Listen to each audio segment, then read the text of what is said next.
പെരിയ ഇരട്ടക്കൊലപാതക കേസിലെ പ്രതികൾക്ക് കൂട്ടപ്പരോൾ. ഒന്നാം പ്രതി പീതാംബരൻ ഉൾപ്പെടെയുള്ള 5 പേർക്കാണ് പരോൾ അനുവദിച്ചത്. LDF സർക്കാർ അധികാരം ഒഴിയും മുൻപാണ് തിരക്ക് പിടിച്ച് 20 ദിവസത്തെ പരോൾ അനുവദിച്ചത്. മാനദണ്ഡങ്ങൾ പാലിക്കാതെയാണ് പരോളെന്നാണ് ആരോപണം.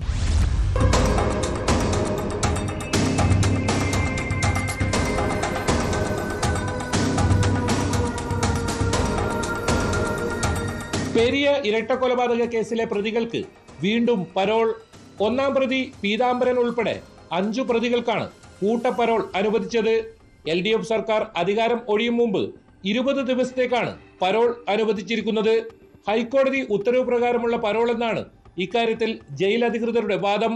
ഒന്നാം പ്രതി പീതാംബരൻ, 4ാം പ്രതി അനിൽ, 5ാം പ്രതി ഗിജിൻ, 7ാം പ്രതി അശ്വിൻ, 15ാം പ്രതി സുരേന്ദ്രൻ എന്നിവർക്കാണ് പരോൾ അനുവദിച്ചത്. ഇവർ 5 പേരും കണ്ണൂർ സെൻട്രൽ ജയിലിലായിരുന്നു ഉണ്ടായിരുന്നത്. പരോൾ ലഭിച്ചതോടെ ജയിലിൽ കഴിയുകയായിരുന്ന 5 പേരും നാട്ടിലെത്തി. ഇത് 3ാം തവണയാണ് പീതാംബരനും ഗിജിനും പരോൾ ലഭിക്കുന്നത്. എല്ലാ ജയിൽ പ്രതികളെയും ഇവരിങ്ങനെയാണ് ചെയ്യുന്നത്. രാഷ്ട്രീയ കൊലപാതകം ചെയ്ത CPM പ്രതികളെല്ലാം ഒക്കെ ഇവർ സൗകര്യങ്ങൾ ചെയ്തു. അതുപോലെ തന്നെ ജയിലിനകത്തും അവർക്ക് വേണ്ടുന്ന സൗകര്യങ്ങൾ ചെയ്തു കൊടുത്തുകൊണ്ടിരിക്കുകയാണ്. അപ്പോൾ അതിൽ വളരെയധികം വിഷമം മാത്രമല്ല, ഇതൊരു വലിയൊരു പ്രശ്നങ്ങളിലേക്ക് പോകുന്നൊരു സാധ്യതയുണ്ട്. കാരണം എല്ലാ ആൾക്കാരും ഇപ്പോൾ ക്ഷമിക്കില്ല. മുമ്പേ നമ്മുടെ സ്റ്റേഷൻ പരിധിക്ക് അകത്ത് മാത്രമേ അകത്ത് ഇവർക്ക് വരാൻ പാടില്ല എന്ന നിർദ്ദേശപ്രകാരമാണ് കോടതി പരോൾ അനുവദിച്ചിട്ടുള്ളത്. പക്ഷേ ഇപ്പോഴത് അവരുടെ വീട്ടിലേക്ക് എവിടെയും പോകാമെന്നുള്ള രീതിക്കാണ്. അപ്പോൾ അതുകൊണ്ട് നാട്ടിൽ വലിയ ഒരു കലാപാന്തരീക്ഷത്തിലാണ് ഇപ്പോൾ നിൽക്കുന്നത്. നേരത്തെ കേസിൽ വിചാരണ പൂർത്തിയാക്കി ശിക്ഷിക്കപ്പെട്ട് 6 മാസത്തിനുള്ളിൽ തന്നെ പ്രതികൾക്ക് പരോൾ ലഭിച്ചിരുന്നു. മുൻപ് ബേക്കൽ പോലീസ് സ്റ്റേഷൻ പരിധിയിൽ പ്രവേശിക്കുന്നതിന് വിലക്കുണ്ടായിരുന്നെങ്കിൽ ഇത്തവണത്തെ പരോൾ വ്യവസ്ഥയിൽ അതില്ല. അതേസമയം പ്രതികൾ നാട്ടിലെത്തിയാൽ സംഘർഷ സാധ്യതയുണ്ടാകുമെന്ന പോലീസ് റിപ്പോർട്ട് അവഗണിച്ച് ജയിൽ ഉപദേശക സമിതി പ്രതികൾക്ക് അനുകൂലമായ റിപ്പോർട്ട് നൽകിയെന്ന ആക്ഷേപവും ഇതിനോടകം ഉയർന്നിട്ടുണ്ട്.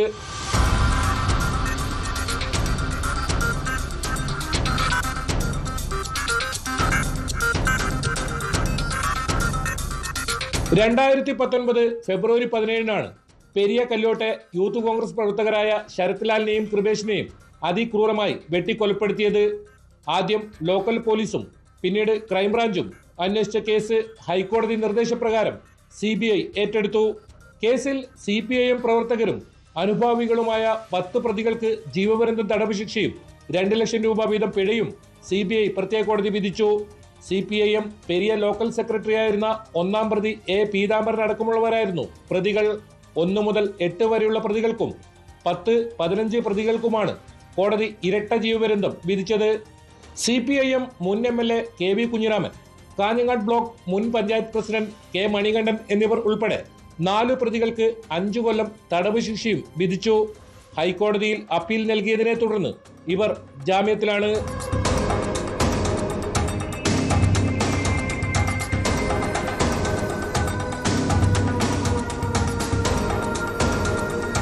ന്യൂസ് 18 കാസർഗോഡ്.